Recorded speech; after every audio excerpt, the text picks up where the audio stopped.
North Paravur BRCയുടെ നേതൃത്വത്തിൽ ലോക ഭിന്നശേഷി ദിനാചരണത്തിന്റെ ഭാഗമായി പറവൂർ സമൂഹം ഹൈസ്കൂളിൽ കായികമേള നടന്നു.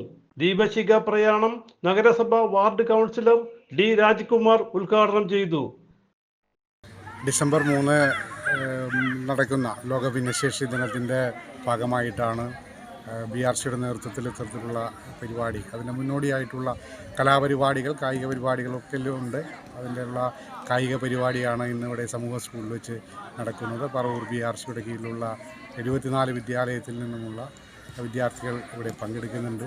നമുക്കറിയാം, ഒരു പരിഷ്കൃത സമൂഹം ഏറ്റവും ആദ്യം ചെയ്യേണ്ടത് ഇത്തരം കുട്ടികളെ സമൂഹത്തിനൊപ്പം അല്ലെങ്കിൽ സമൂഹത്തിന് മുന്നേ നടക്കാൻ അവരെ പ്രാപ്തരാക്കുക എന്നുള്ളതാണ്. അതിൻ്റെ ശ്രമങ്ങളുടെ ഭാഗമായിട്ടാണ് ഇത്തരത്തിലുള്ള പരിപാടികൾ നടക്കുന്നത്. കലാമത്സരങ്ങളെല്ലാം ഇതിൻ്റെ ഭാഗമായിട്ട് നടക്കുന്നത്. ഇവിടെ വളരെ ഭംഗിയായിട്ടാണ്, ചിട്ടയോടും കൂടിയാണ് ഇതിവിടെ സംഘടിപ്പിച്ചിട്ടുള്ളത്. നമ്മുടെ ഇവിടെ ഈ പങ്കെടുക്കുന്ന കുട്ടികൾ, ഇവരുടെ പങ്കാളിത്തം മറ്റ് എല്ലാ വിജയത്തിനും, സാധാരണ ഒരു സ്പോർട്സിൽ പങ്കെടുക്കുന്ന ആളുകൾക്ക് കിട്ടുന്ന വിജയത്തേക്കാൾ ഒരുപാട് വലുതാണ്. കാരണം മറ്റുള്ളവരുള്ളതിനേക്കാൾ ഒരുപാട് കാര്യങ്ങളെ അതിജീവിച്ചിട്ടാണ് ഇവർ ഈ പരിപാടിയിൽ പങ്കെടുക്കുകയും അതിനകത്ത് വിജയികളാവുകയൊക്കെ ചെയ്യുന്നത്. ഈ പങ്കെടുക്കുന്ന മുഴുവൻ വിദ്യാർത്ഥികളെയും ഞാൻ അഭിനന്ദിക്കാൻ ഈ അവസരം ഉപയോഗിക്കുന്നു. ഇത് വളരെ ഭംഗിയായി സംഘടിപ്പിച്ച BRCയുടെ ഭാരവാഹികൾ, അധ്യാപകർ എല്ലാവരെയും ഈ അവസരത്തിൽ അഭിനന്ദിക്കാൻ ഈ അവസരം ഉപയോഗിക്കുകയാണ്. അതോടൊപ്പം ഇന്നിവിടെ സംഘടിപ്പിച്ചതിൻ്റെ തുടക്കമാണ് ഇവിടെ കുറിക്കുന്നത്. ഇതിൻ്റെ മാർച്ച് മാസമാണ്. അതിൻ്റെ ഫ്ലാഗ് ഓഫ് ഔപചാരികമായി.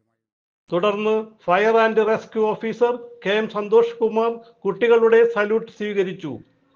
എക്സൈസ് ഓഫീസർമാരായ VS ഹാനീഷ്, പൗലോസ് ജേക്കബ് എന്നിവരും മായ ടീച്ചർ, ഇന്നർവീൽ ക്ലബ്ബ് പ്രതിനിധികൾ എന്നിവർ ആശംസകൾ നൽകി സംസാരിച്ചു.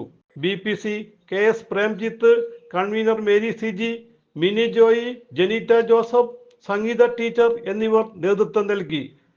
45 കുട്ടികൾ വിവിധ ഇനങ്ങളിൽ പങ്കെടുത്തു മത്സരിച്ചു. സ്നേഹവിരുന്നോടെ സമാപിച്ചു. CJ Joy, city voice news bureau, north Paravur.